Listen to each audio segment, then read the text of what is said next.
In today's video, I will show you a Thai fusion fish pasta recipe. It's not very difficult, but if you want to have your salmon cooked perfectly and the skin to be crispy but not burnt, there are a few tips you need to know. We will use 8 to 10 garlic cloves, and what we need to do is just thinly slice it. Then set it aside. For the tomato, we will cut it into bite-sized pieces. The tomato will give us sweetness, a little bit of sourness, and freshness in the dish.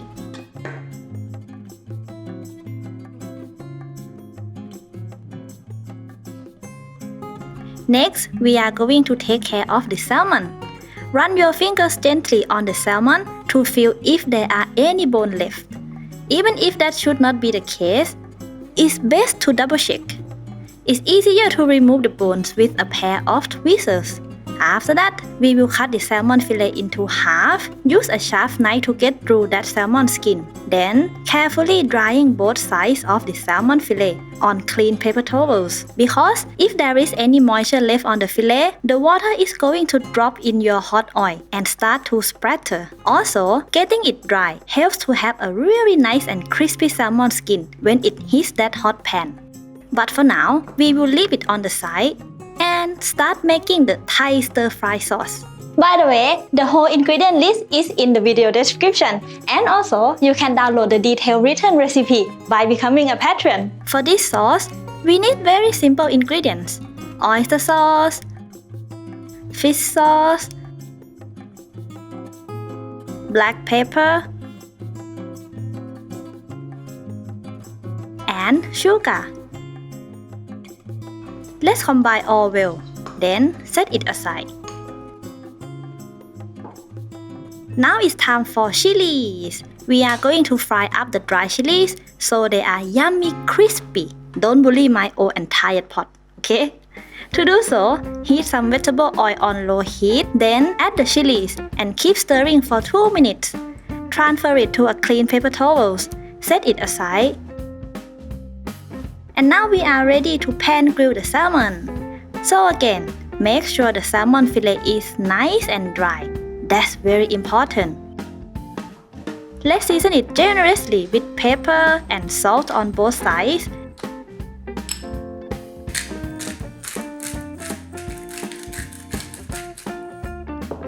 And rub the salmon nicely to let it stick on the meat. Then set it aside.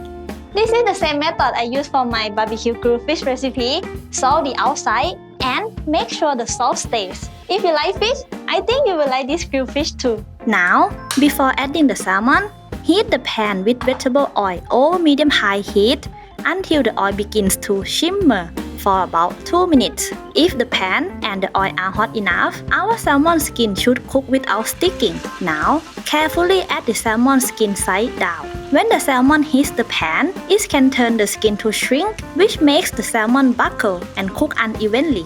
So using the back of a spatula, immediately press the fish down firmly and gently into the pan as the skin starts to set for about 15 seconds. Then reduce the heat to medium and let the salmon cook for about 5 minutes until the skin is brown and crispy. After that, use a thong to carefully flip the salmon over, and it will take about 1 minute on the second side to finish cooking.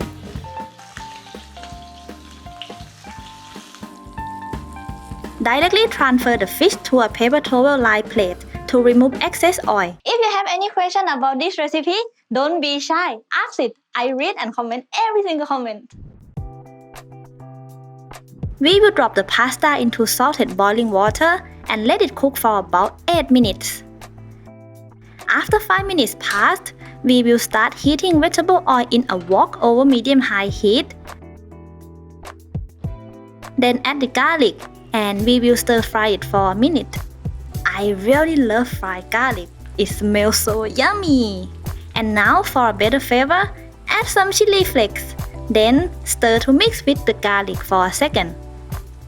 When the pasta are cooked, after a quick drain, we can put it straight into the wok on the garlic and chili flakes. Then add our stir-fry sauce that we made earlier. And now, We are going to toss and turn the pasta to mix everything together. After that, add the tomatoes, crispy chilies, and Thai sweet basil into the pasta. Then toss it quickly. Because I love spicy, I like to break the crispy chili and mix in the dish. That will make a really hot and spicy pasta with a delicious salmon and its crispy skin. If you like fish but prefer more traditional recipe, you can check out my crispy fish lab video or even this playlist with only Thai fish and seafood recipes. I hope you enjoyed this video. If that's the case, hit that like button and subscribe for more yummy Thai recipes or Thai fusion recipes. Thank you for watching until the end. Have a great day. See you next Monday. Bye bye.